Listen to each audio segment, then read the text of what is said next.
एक चीज़ मैं कहना चाहूँगा अवश्य कि अगर देखा जाएगा कि मेरा प्रत्याशी नहीं जीत रहा है, बसपा का नहीं जीत रहा है, तो हम धर्मेंद्र यादव को जिताना पसंद करेंगे, लेकिन निरहुआ को जिताना पसंद नहीं करेंगे। आजमगढ़ से आप भाजपा नहीं जीतेंगे? कतई नहीं जीतने का कोई सवाल ही नहीं है। तो निरहू तो कहें कि हमने बहुत काम किया, यूनिवर्सिटी दे दिया है, रोड बना रहे हैं। क्या निरहू बेचारे तो इतना दे दिया है कि जो उन्होंने अपने घर पर किया, उनके परिवार के लोगों ने जो दलितों के साथ व्यवहार किया, अगली होली पर जो हंगामा उन्होंने किया क्या था हुआ के सामने, अरे बहुत दुर्दशा किया था, दलितों को खदेड़ कर मारा था। अच्छा हैं, और थाने में जाने के बाद उनकी रपट तक नहीं ली जा रही थी। और एक बार भी वो नहीं आदमी बोला, बल्कि जो है वह उसकी वायरल वीडियो भी तमाम हुई है इस तरह से। तो इस तरह से किया है, तो वहाँ के भी दलित जो हैं वो यहाँ समाचार दे रहे हैं, लोगों के बीच आ रहे हैं कि भैया ये बतावा वह निरहुआ है जो हम के दौड़ा मारत है, और वो आवत है तो तुम लोगों के जितावत। बाबा साहब की ही देन है कि बाबा साहब ने जात विहीन समाज की स्थापना करते हुए समता ममता बंधुत्व का भाव सबके अंदर रखा। यहाँ तक कि जो दूसरे लोग हैं जो धार्मिक पाखंड को फैलाया है, उस पाखंड से भी दूर होकर के बाबा साहब ने सबको मानवता का संदेश दिया। आज बाबा साहब की देन है कि सभी लोग जो है हर जाति हर वर्ग के लोगों को तो सम्मान मिल ही रहा है। सबसे बड़ा सम्मान उन्होंने नारी समाज को दिया है, जिन्हें मानव ये मनुवादियों ने सम्मान नहीं दिया। उनको जो है एक नौकरानी की तरह रखा, और पर्दा प्रथा में तो रखा ही रखा, लेकिन उनके साथ जो है जौहर का एक तरह से तमाशा होता था उस समय कि जब कोई उसका पति जब मर जाता था तो उसको भी उसके साथ जला देते थे, वो मनुस्मृति का पालन करते थे।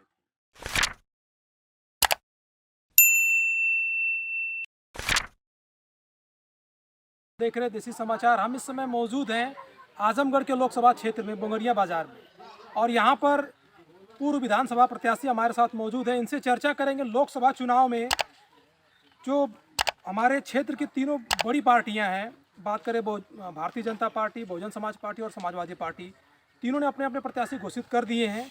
तो तीनों में देखते हैं किसका माहौल सबसे अच्छा है। तो बावरा जी हैं, इनसे चर्चा करेंगे हम। हाँ, मैं बैजनाथ बावरा, आप अच्छी तरह से जानते हैं, और क्षेत्र में भी परिचय का मोहताज मैं नहीं हूँ, सभी लोग जानते हैं। और सब मिला करके मैं आपको बहुत बहुत धन्यवाद देना चाहूँगा कि जो आपने ऐसे वक्त में चर्चा के लिए यहाँ आया है जब पूरे देश का माहौल गर्म है।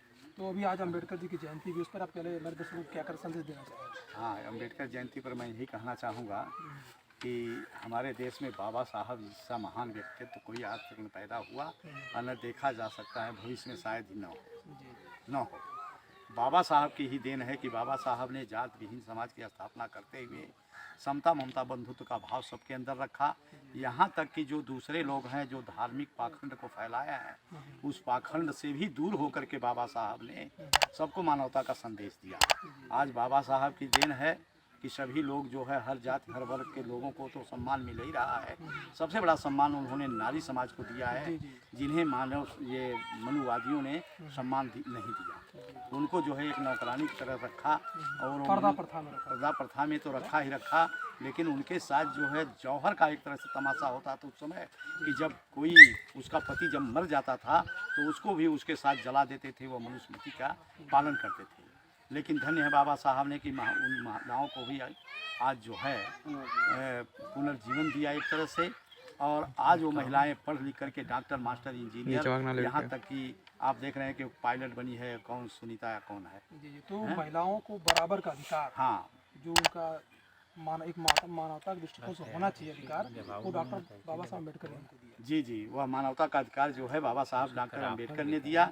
लेकिन फिर भी वो बेचारी इतनी दर्द की मारी हैं, इतनी पीड़ा की मारी हैं कि उनके जो पति जो मनुवादी हैं, जो सूअर को जो है बाराह का सवारी मान लेते हैं, कुत्ता को जो है वो भैरव देव की सवारी मान लेते हैं, और इसी तरह से मूस को जो है गणेश की सवारी मान लेते हैं, यहाँ तक कि उनको पूजते भी हैं, लेकिन इंसान को जो है नहीं मानते हैं। और ऐसी प्रथा में लाते हुए अपनी महिलाओं को भी वो उसी में ढकेले रहते हैं कि ये आगे न बढ़ने पावें, और फिर भी उन महिलाओं को अधिकार दे करके बाबा साहब ने समाज में एक ऊंचा स्थान दिया। और इसके बावजूद भी वो महिलाएं अभी भी देखते हैं हम कि पढ़ी लिखी और जो कहीं पोस्ट पर पहुंच भी गई हैं, तब भी उनके दिल दिमाग में बाबा साहब नहीं हैं, वह राम हैं, जो मुंह से पैदा हो गए वो गणेश हैं, जो मैल से पैदा हो गए, और इसी तरह से तमाम देवी देवता हैं। अगर उनके बारे में कहूँ तो बहुत से लोग कहेंगे कि ये हिंदू धर्म की बेइज्जती कर इसीलिए रहे तो हैं। बाबा साहब ने कहा था कि हमें पढ़े लिखे लोगों ने धोखा दिया है। हाँ,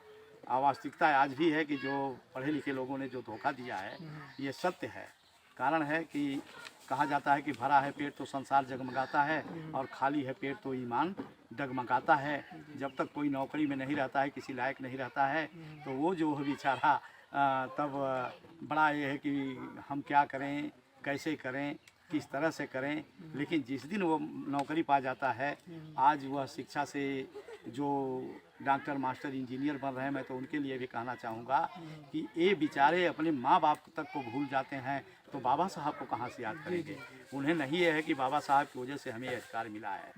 जो भूलने की बात मैं कहा बंधु आपसे, ये जान लीजिए कि जिन लोगों ने अपने बेटा को डॉक्टर, मास्टर, इंजीनियर बनाया, अच्छा खासा दहेज लेकर उन लोगों ने उनकी शादी भी किया।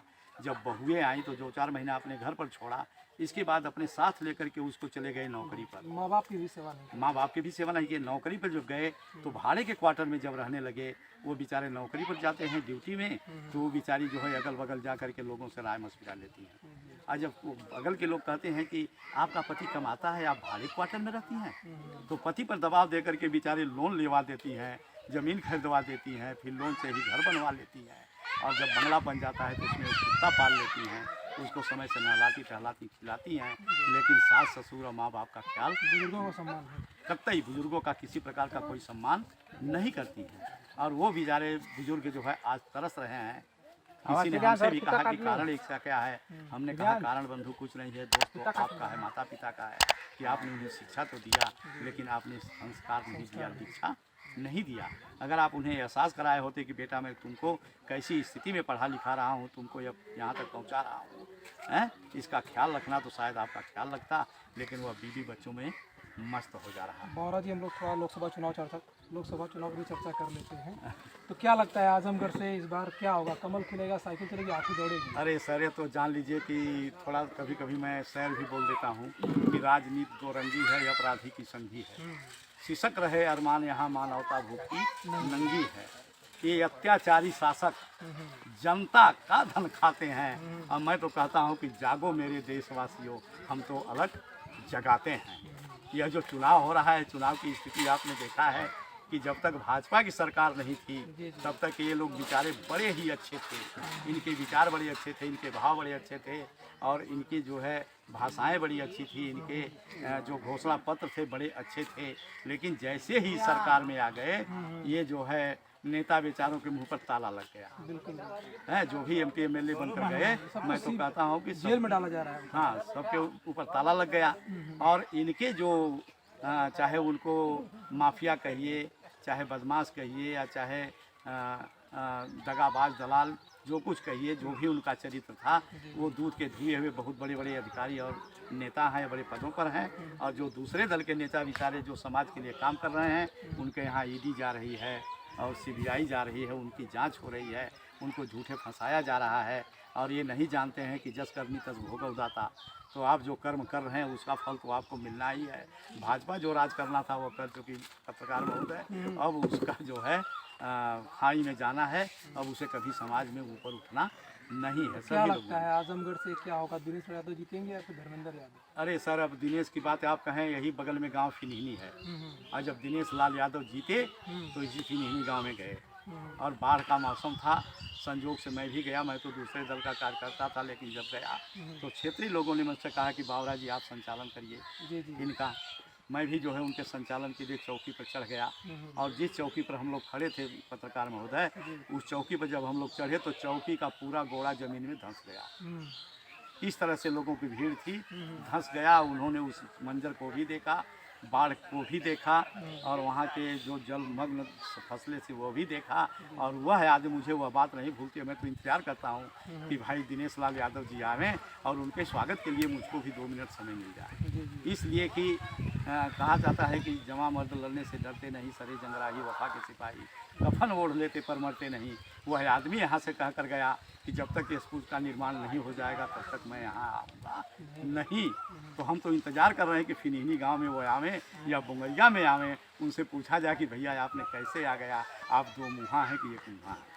हाँ, अगर आपने वादा किया तो उसको पूरा करके आइए, और नहीं वादा अगर आपने नहीं बनवा पाया तो सीधे आकर कह दीजिए कि मुझसे नहीं सफर पाया है, आप लोग जिसको चाहें उसको जिता दें। ये कहने की दम उसके अंदर है।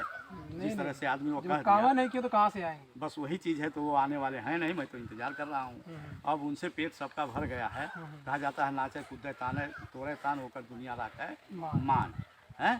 लेकिन यह है कि उसी मान को देख करके आज मैं देख रहा हूँ कि जो शिक्षा की तरफ समाज बढ़ रहा था, SC ST OBC गरीब समाज, उसका एक गाना बड़ा प्रचलित हुआ था कि पढ़ मत जाए निरहू का है, दूठे पगड़ी बकरीला जियाई निरहू है। आज उसका इतना बड़ा प्रभाव है कि आदमी जब भूखों मरने लगा है, कोई रोजगार नहीं रह गया है, बेचारे की रोजी रोटी कैसे चलेगी। तो आज मैं देख रहा हूँ कि जो भी SC ST OBC समाज है, कोई घर परिवार ऐसा नहीं है जहाँ 2 4 6 10 बकरियाँ न हो। तो उसका यह गाना तो बड़ा प्रचलित हुआ कि सभी लोग बकरी पाल रहे हैं, बेचारे उसको चरा रहे हैं। उनके लिए न शिक्षा है, न दीक्षा है, न खाने पीने के लिए खेती बाड़ी जगह जमीन है, बेचारे उसी को जीविका का साधन बनाए हैं। तो आपके हिसाब से किसका माहौल लग रहा है, भीम राजभर बसपा से प्रत्याशी बने, उस पर क्या कहना चाहिए। देखिए भाई, भीम राजभर बसपा से भरे प्रत्याशी हो जाए, उनकी कोई छवि यहाँ उस तरह की नहीं है। वो जहाँ के निवासी हैं वहाँ उस क्षेत्र में उनकी छवि फिर हो। मायावती जी ने उनको टिकट क्यों दिया यहाँ से। अब ये तो उनका निजी मामला है कि वो क्या करेंगे भाई, हम लोग के नेता हैं। हम लोग की वोट तो मजबूरी में जो है चाहे जो भी आ जाएगा हमें उसको देना है। इसलिए कि जब यहाँ जातिवाद भाभी है, वर्गवाद तो आपको लगता है कि आजमगढ़ में जातिवाद बहुत बड़ी भूमिका निश्चित निभाएगा। अब दलित कोई भी आ जाए, मैं तो कहता हूँ कि कोई भी आ जाए, लेकिन जो दलित है वह मायावती को छोड़कर नहीं जाएगा। हाँ, स्थितियाँ अगर खड़ी होंगी बंधु तो ये जान लीजिए कि भाजपा को हराने के लिए वह दूसरे दल को वोट देगा, लेकिन भाजपा को जीतने नहीं देगा। यहाँ का इस बार आजमगढ़ से आप भाजपा नहीं जीतेगी। कतई नहीं, जीतने का कोई सवाल ही नहीं है। तो निरहू तो कहें कि हमने बहुत काम किया, यूनिवर्सिटी दे दिया है, रोड बना रहे हैं। क्या निरहू बेचारे तो इतना दे दिया है कि जो उन्होंने अपने घर पर किया, उनके परिवार के लोगों ने जो दलितों के साथ व्यवहार किया, अगली होली पर जो हंगामा उन्होंने किया क्या था हुआ के सामने, अरे बहुत दुर्दशा किया था, दलितों को खदेड़ कर मारा था। अच्छा हैं, और थाने में जाने के बाद उनकी रपट तक नहीं ली जा रही थी। और एक बार भी वो नहीं आदमी बोला, बल्कि जो है वह उसकी वायरल वीडियो भी तमाम हुई है इस तरह से। तो इस तरह से किया है। तो वहाँ के भी दलित जो हैं वो यहाँ समाचार दे रहे हैं, लोगों के बीच आ रहे हैं कि भैया ये बतावा वह नहीं रहुआ है जो हम के देवड़ा मारत है, और आवत है तो तुम लोगों के जितावत होगा। हाँ, एक चीज़ मैं कहना चाहूँगा अवश्य कि अगर देखा जाएगा कि मेरा प्रत्याशी नहीं जीत रहा है, बसपा का नहीं जीत रहा है, तो हम धर्मेंद्र यादव को जिताना पसंद करेंगे, लेकिन निरहुआ को जिताना पसंद नहीं करेंगे। घटना को पूरा नहीं, पर ये है कि कुछ मामले थे उसके बारे में। वहाँ पे गए थे लोग, मारपीट हुई थी सर, और लेडीज़ महिला सभी थे, सबका सर फटा था। वहाँ पे हंगामा कर रहे थे, गाली फटक सब दिए रहे थे, अंदर से ज़्यादा ब्लड आ गया था। वहाँ पे सुनवाई नहीं, पुलिस भी आई थी, कर्मचारी पूरा फोर्स लगा था, कोई सुनवाई नहीं ना, कोई दर्ज नहीं, रफा दफा रिपोर्ट ही नहीं लिख रहे थे, तब कहाँ से मामला आगे बढ़ेगा। वो वीडियो आपके पास है? अभी फिलहाल में नहीं है, फिलहाल जब था तब फोन चेंज हुआ है। तो दोस्तों, आप हमारे चैनल पर नए हैं तो चैनल को सब्सक्राइब करना ना भूलें। बहुत बहुत धन्यवाद।